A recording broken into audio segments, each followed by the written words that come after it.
یہ جو جاہل عبادت گزار ہیں ان کا سب سے پہلا پرابلم میں نے آپ کی خدمت میں عرض کیا تھا کہ یہ لوگ عبادت گزار تو ہیں، خود امام فرما رہے ہیں کہ عبادت گزار ہیں، تو میں اور آپ کیسے انکار کر سکتے ہیں؟ یعنی مجلس، ماتم، نماز، دیگر چیزیں، قرآن، سب کچھ عبادت گزار تو ہیں لیکن جاہل ہیں۔ وہ جہالت کے عناوین کیا ہیں؟ تو سب سے پہلی چیز، وہ دین جو ہے اس کو جو راستہ اللہ اور رسول نے بتایا ہے وہاں سے نہیں لیتے، وہ کہاں سے لیتے ہیں؟ آباء و اجداد سے لیتے ہیں۔ نماز کیا ہے، مجلس کیا ہے، ماتم کیا ہے، نظر کیا ہے، نیاز کیا ہے، وہ اسے اللہ اور رسول کے راستے سے نہیں لیتے بلکہ آباء و اجداد سے، ان کے پاس دلیل اپنے طرز عمل کی ہے۔ یہ پہلی خرابی ہوتی ہے۔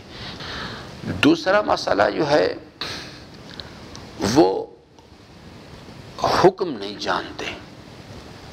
میں جب کہتا ہوں کہ حکم نہیں جانتے، اس سے مراد یہ نہیں کہ نماز کا نام نہیں جانتے، انہوں نے اس چیز کو، نماز کیا چیز ہے، آداب اس کے کیا ہیں، انہوں نے کسی سے لیے ہی نہیں، حتیٰ کہ ان سے پوچھا جائے کہ بھئی یہ جو آپ نماز پڑھ رہے ہیں یہ نماز آپ نے کہاں سے سیکھی ہے، تو وہ یہ بھی نہیں کہہ سکتے کہ اپنے اماں ابا سے سیکھی ہم نہیں ہے۔ اپنے ماحول میں لوگوں کو یہ کرتے ہوئے دیکھ ہم بھی کر رہے ہیں۔ کیوں کر رہے ہیں؟ کہتے پتہ، اس کا پتہ نہیں ہے۔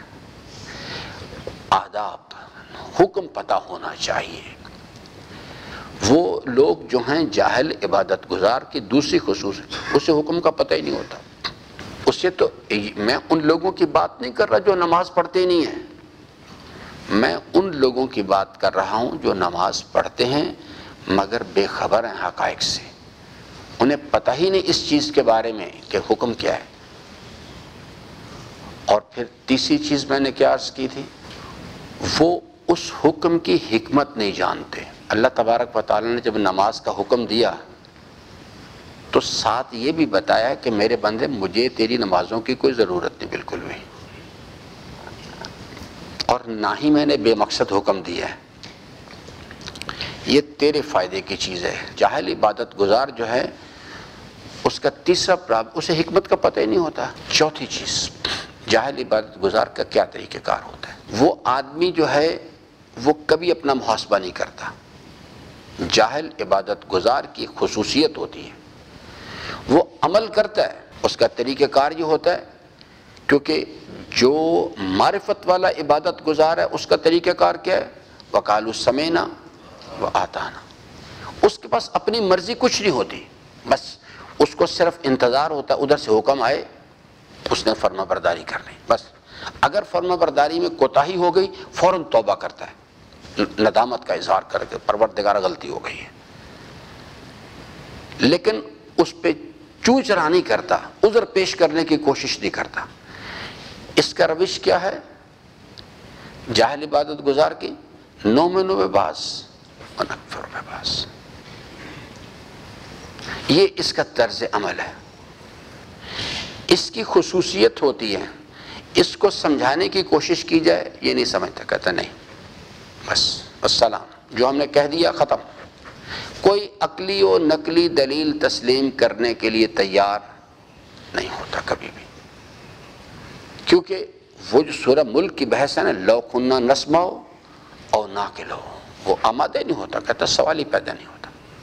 اور دلیل کیا ہے، اتخذوا احبارہم و رہبانہم اربابا من دون اللہ، کبھی اپنے عالم دین کو دلیل کے طور پہ پیش کرتا، کہتے انہوں نے فرمایا ہے، ان سے کہتے ہیں اللہ تبارک و تعالی، کہتے ہیں نہیں ختم خلاص،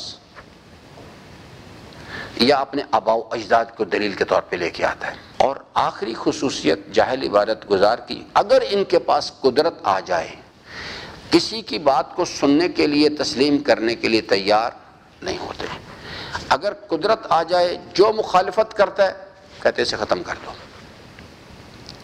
اسے ختم کرو۔ یہ خوارج کی خصوصیت ہے، خارجیت کی جو فکر ہے، خوارج تاریخ کے اندر جاہل عبادت گزار کے بہترین مثال ہیں۔ بہترین مثال ہیں خارجیت، خوارج جو ہیں، اور ان کے پاس جو ہوتا ہے کہ جب ایک خاص لیول کو وہ یعنی جہالت کراس کرتی ہے، جیسے محبت ایک لیول کو کراس کرتی ہے تو عشق میں کنورٹ ہو جاتی ہے، جہالت بھی ایک لیول کو کراس کرتی ہے تو خارجیت میں کنورٹ ہوتی ہے پھر جا کے.